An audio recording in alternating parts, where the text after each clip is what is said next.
Hello everyone, this is Jeevan Jaiswal from An Academy and we are discussing about biography of Dayanand Saraswati. सो उम्मीद करता हूँ आप सभी अच्छे होंगे। आइए समझते हैं स्वामी दयानंद सरस्वती के जीवनी के बारे में। स्वदेशी राज्य सर्वोपरि होता है, विदेशी राज्य चाहे कितना भी अच्छा क्यों न हो वह सुखदायक नहीं हो सकता है, ऐसा इनका मानना था। उनका कहना था कि विदेशी राज्य चाहे कितना भी अच्छा क्यों न हो वह हमें कभी भी सुख प्रदान नहीं कर सकती है, और जब हमारा खुद का राज्य होगा, स्वदेशी राज्य होगा, वह कितना भी बुरा भी क्यों ना होगा वह हमारे लिए अच्छा ही होगा। तो ऐसा इनका कहना है। स्वामी दयानंद सरस्वती, जिन्हें उत्तर भारत में मार्टिन लूथर कहा जाता था, क्योंकि इनके धार्मिक सुधार आंदोलन के जो कार्य थे वे बहुत महत्वपूर्ण रहे हैं। वो हिंदू पुनरुत्थानवादी आंदोलन चलाया इन्होंने शूद्र और स्त्रियों को यज्ञोपवीत धारण करवाया था और हिंदी को राजभाषा के रूप में विचार किया था, और पहली बार हिंदी को राजभाषा दिलाने का इन्होंने बात कही थी। तो इस तरह से स्वामी दयानंद सरस्वती का जन्म 12 फरवरी 1824 में गुजरात में होता है, और इनका बचपन का नाम मूल शंकर रहता है, और फिर बाद में आगे चल कर के स्वामी पूर्णानंद ने दयानंद सरस्वती का नामकरण किया था। 21 वर्ष की अवस्था में 1845 में ये घर का त्याग कर दिए और स्वामी पूर्णानंद मिले। स्वामी पूर्णानंद ने ही इनको दयानंद सरस्वती का नाम दिया था। आगे चल कर के कुछ समय पश्चात में वे मथुरा में मिले स्वामी विरजानंद से, और स्वामी विरजानंद से उन्होंने संस्कृत का अध्ययन किया, अध्यापन किया, वैदिक ज्ञान का अध्ययन किया, वैदिक गणित का अध्ययन किया। स्वामी विरजानंद बहुत ही प्रख्यात विद्वान थे संस्कृत के और वैदिक ज्ञान के, वे बहुत ही विशेषज्ञ थे। उनको शिक्षा दिया।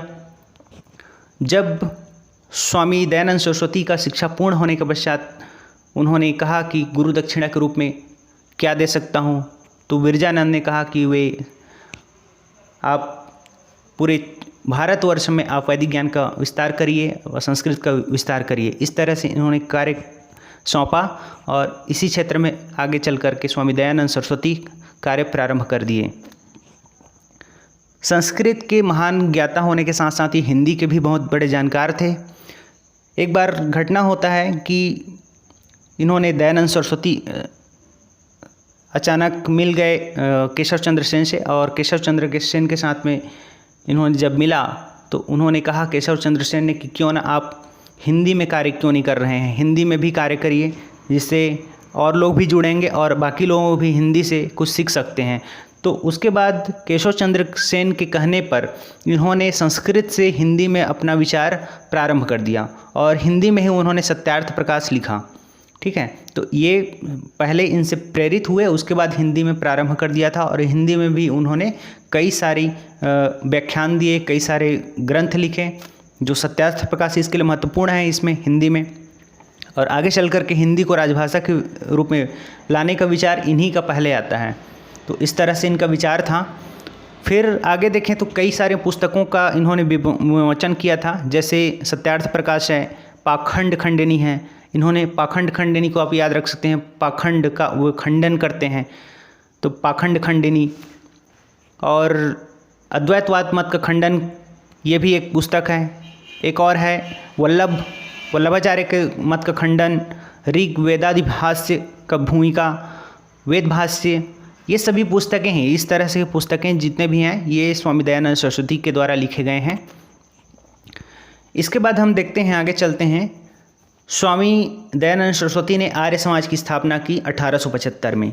बम्बई में इन्होंने पहली बार आर्य समाज की स्थापना किया 1875 में, और आर्य समाज का प्रभाव क्षेत्र उस क्षेत्र में काफ़ी लोकप्रिय रहा है।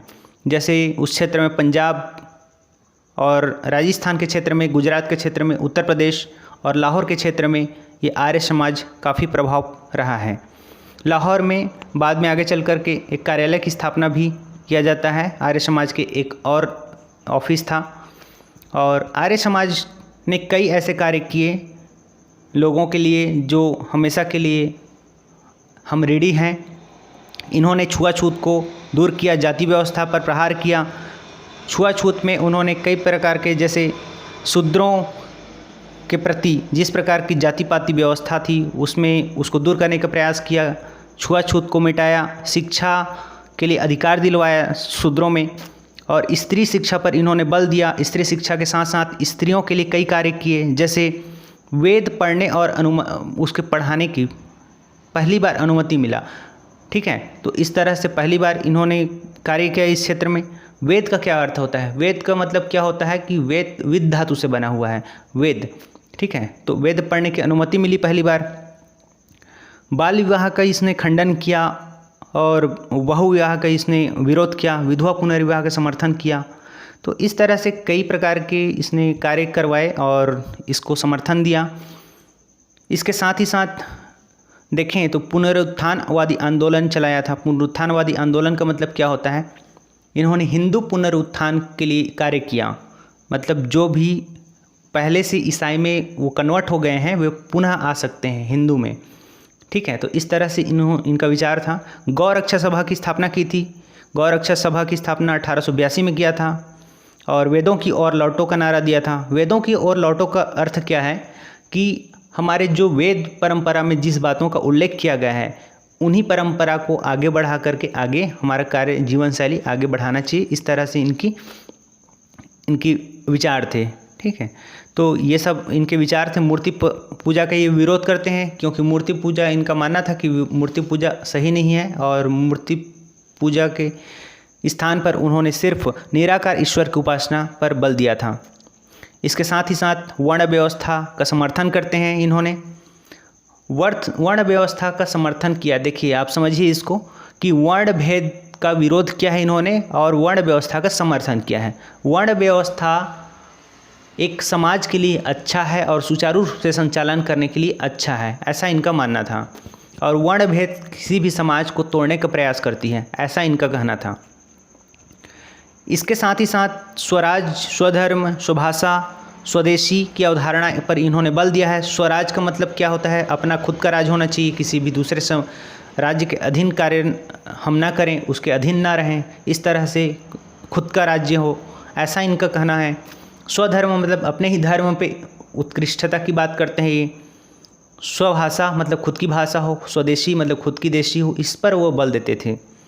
इन्होंने शुद्धि आंदोलन चलाया। शुद्धि आंदोलन का मतलब ये है कि इन्होंने जो भी व्यक्ति पहले से क्या थे कि हिंदू धर्म को फिर से त्याग करके जो ईसाई धर्म को अपना चुके थे, ईसाई मिशनरियों का क्या था उस समय प्रभाव था और वे कन्वर्ट कर चुके थे, तो उनको फिर से वापस लाने की बात कही थी। देखिए शुद्धि आंदोलन दो प्रकार से थे। शुद्धि आंदोलन दो लोगों ने चलाया था। एक तो एम.जी. रानाडे हैं। एम.जी. रानाडे ने शुद्धि आंदोलन चलाया। उनका विचार और इनके विचार में अंतर है। देखिए उनका विचार क्या था कि धर्म में सुधार, मतलब खुद के धर्म में सुधार करना था, ये शुद्धि आंदोलन था। और इसमें क्या था कि दयानंद सरस्वती का मानना था कि ईसाईयत से वापस हिंदू धर्म को स्वीकार करना। तो ये दोनों में अंतर है, डिफरेंस है, इसको ध्यान में रखिएगा। और इसके साथ ही साथ आगे चल कर के इनका मृत्यु हो जाता है 30 अक्टूबर 1883 में इनका मृत्यु हो जाता है अजमेर में। इसमें एक घटना होती है कि जोधपुर में एक राजा हैं, जोधपुर जसवंत, और जसवंत एक बार क्या होता है कि वेश्या के प्रभाव में आ जाता है। वेश्या का एक प्रभाव होता है जसवंत, और उसी समय दयानंद सरस्वती वहाँ पर भरे सभा में एक बार घोषणा कर देते हैं और वेश्याओं की जो कुव्यवस्था होती है उसके बारे में वे बताते हैं। तो इससे उनको परेशानी होती है वेश्या को, और वेश्या बाद में आगे चल कर के बहुत ठेस पहुंचता है उसको, और वेश्या ने ही उसको जहर दे दिया दयानंद सरस्वती को। और दयानंद सरस्वती फिर दीपावली के दिन में 30 अक्टूबर 1883 को अजमेर में इनका निधन हो गया। फिर आगे चल कर के देखें तो आर्य समाज का विभाजन हो जाता है इसमें दयानंद सरस्वती की मृत्यु के पश्चात, निधन के पश्चात, और आर्य समाज अलग अलग गुटों में बढ़ जाता है। आर्य समाज में और भी अंग्रेजी भाषा को जोड़ने के प्रयास करते हैं हंसराज और लाला लाजपत राय के द्वारा, और इन्होंने एंग्लो वैदिक स्कूल और कॉलेज की स्थापना किया। हंसराज क्या किया? इन्होंने अंग्रेजी माध्यम को साथ में जोड़े हुए और एंग्लो वैदिक स्कूल की स्थापना किया 1886 में। तो ये आर्य समाज के बारे में आगे है, इनके बारे में हम अलग से वीडियो में देखेंगे, इनके विचार आगे की क्या है, कैसा है। तो इस तरह से इनकी जो विचार हैं, इनकी हम आज तक हम उनको अंगीकार किए हुए हैं, उसको समझते हैं। आगे और कई भी वीडियो को देखेंगे, आगे वीडियो में और भी इसके बारे में विचार करेंगे। इस तरह से हम देखें तो हमारे दयानंद सरस्वती एक मानव धर्म में विश्वास करते थे, मानव सेवा पर विश्वास करते थे। उनका कहना था कि हिंदू समाज और धर्म में सुधार होना चाहिए, सती प्रथा का अंत उन्होंने करना चाहा, विधवा पुनर्विवाह को उन्होंने सपोर्ट किया, एकता के संदेश विश्वास करते थे, एकता पर बल देते थे।